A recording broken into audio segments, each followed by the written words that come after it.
Hi everyone, welcome to my channel Nano Learn Learning Made Easy. In this session, I am going to explain about prototype model, part of STLC models topic.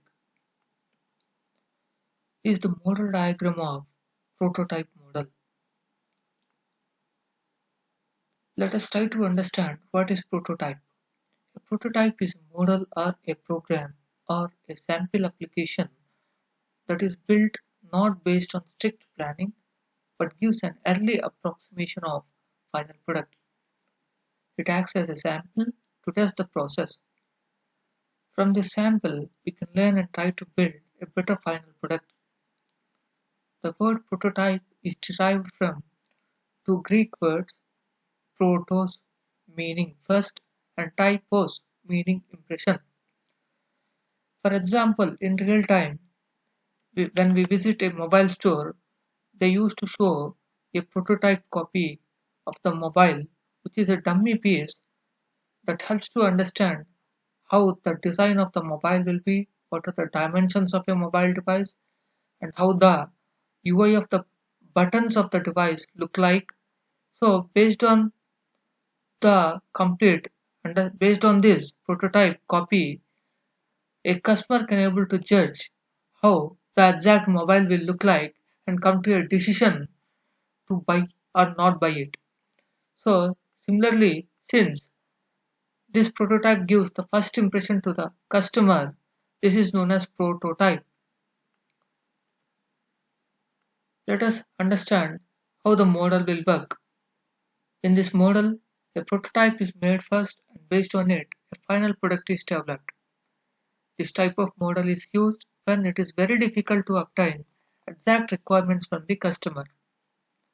While making this model, the customer keeps giving feedback from time to time, and based on it, a final prototype copy is developed. Thus, a completely built sample is shown to the customer, and based on his feedback, a final SRS document with all the requirements in the previous iterations is included in it, and it is prepared to develop the final product. Let us move to the model diagram and try to understand what we have just covered. See, these are the initial requirements given by the customer, and these are not the exact requirements. Based on these requirements, a design is prepared by the development team. Based on the detailed design, they build a prototype copy. And this prototype copy, which is the first copy, is shown to the customer for evaluation. The customer will evaluate the developed first prototype copy, and if he feel is not satisfied, he will suggest some changes for updation. Again, the design will be reused, and these changes relevant to the design are modified in the design documents, and then the updated prototype copy will be developed, and it is again shown to the customer for review. If we feel it is not satisfied, again he will suggest some changes or updations. Again they will be modified in the design, and the updated prototype need to be developed. So finally, once a customer is satisfied, a final SRS document will be prepared. SRS specifies System Requirement Specification document. It includes both the functional and non-functional requirements of the prototype.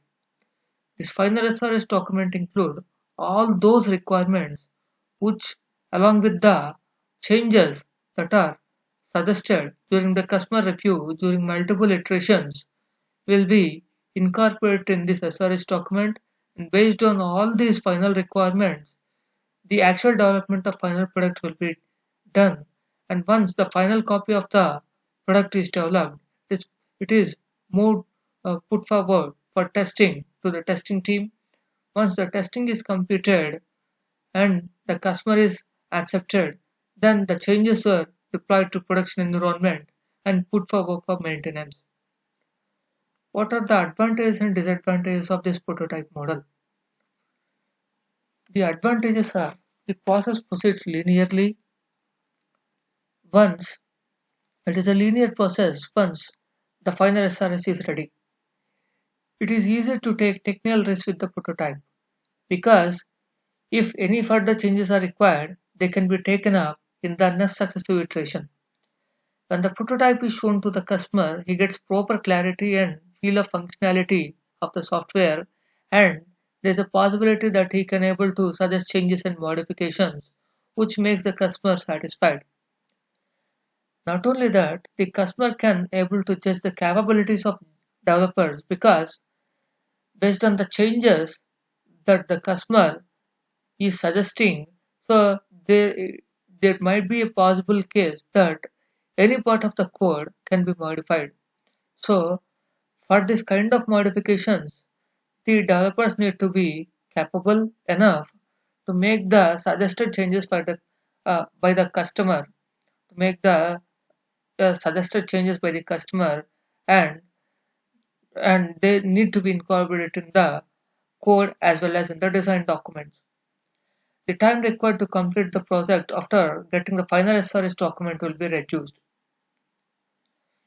What are the disadvantages?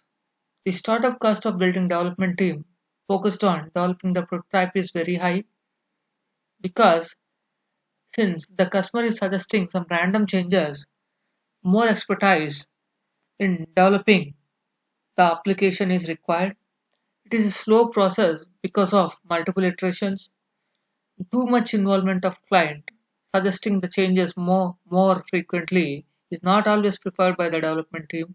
It is a major drawback. Not only that, too many changes can disturb the rhythm of development team, that is, the flow of development team. These are the advantages and disadvantages of prototype model. Happy learning. Thanks for watching my video. Please don't forget to subscribe and share my channel. Thank you.